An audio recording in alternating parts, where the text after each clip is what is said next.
Can you hear it in the wind and deep in her hull? Those are the echoes of wartime crossings, of the great oceans, and of her brave crews who served their nation proudly. Listen closely, and you too will hear her song. We're the merchant marine, and we sail across the sea as the U-boats torpedoes hunt for hulls that they can reach. The SS Jeremiah O'Brien is a survivor, a World War II veteran who carried America to victory. And at 70 years old, she is one of just 2 Liberty ships to still be afloat today.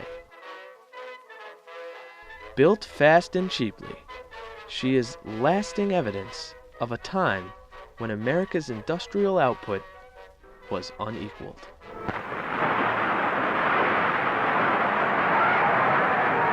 This model is a replica of the Liberty ship, which we built in 4.5 days, and we expect to build many more of them in a shorter time.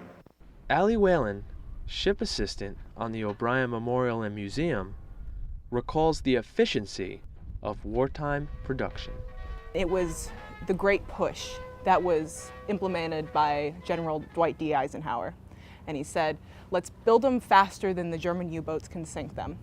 So in all told, they built 2,750 plus of these exact ships. But with the majority of American men serving in the war, the government turned to an unlikely shipbuilder, women, trading bonnets for overalls. All the day long, where the rain or shine, she's a part of the assembly line. She's making history, working for victory. Rosie, the riveter, keeps the shop. Women labored on the assembly line to produce Liberty ships, to carry their husbands to battle, which served as many's final voyage.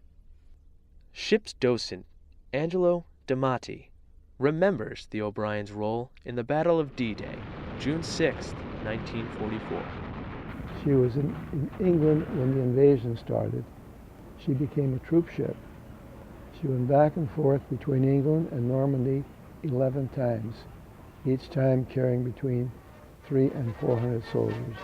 And we may not have won the war if it weren't for the brave men who manned these Liberty ships, the Merchant Marines. Paradise Street, way, hey, blow the man down, a pretty young damsel I chance for. They were civilian volunteers whose casualties were 3 times greater than the armed forces. It was one of the nation's most dangerous jobs, and their role in the victory was nearly forgotten. In peacetime, the Jeremiah O'Brien was relegated to storage in a mothball fleet. She languished while almost all of her sister ships were sold for scrap.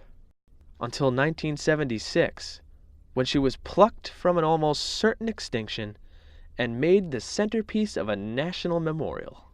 To sail and preserve history for future generations and to specifically remember the Merchant Marines and the Naval Armed Guards.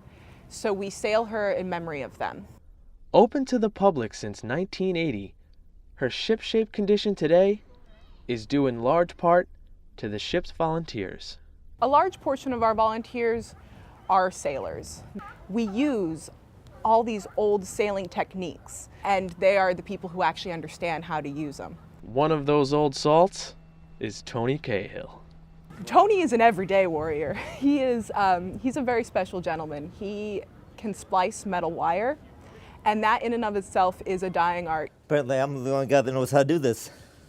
So there's a lot of specialized talents that are here, and people come aboard to use those talents.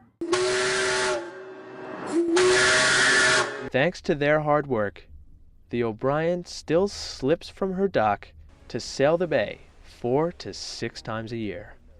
O'Brien's not just a star on the sea, but off of it as well.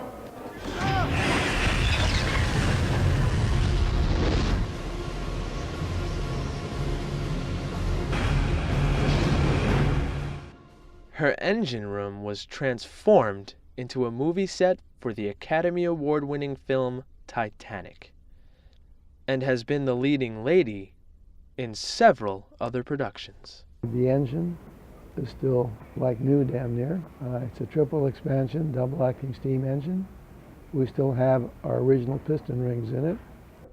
Built to have a lifespan of 5 years, the O'Brien's survival is almost miraculous.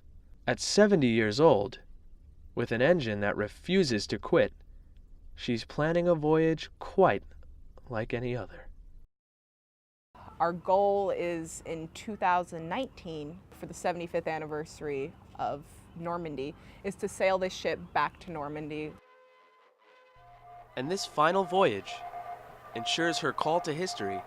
This is SS Jeremiah O'Brien, San Francisco. Will not be silenced.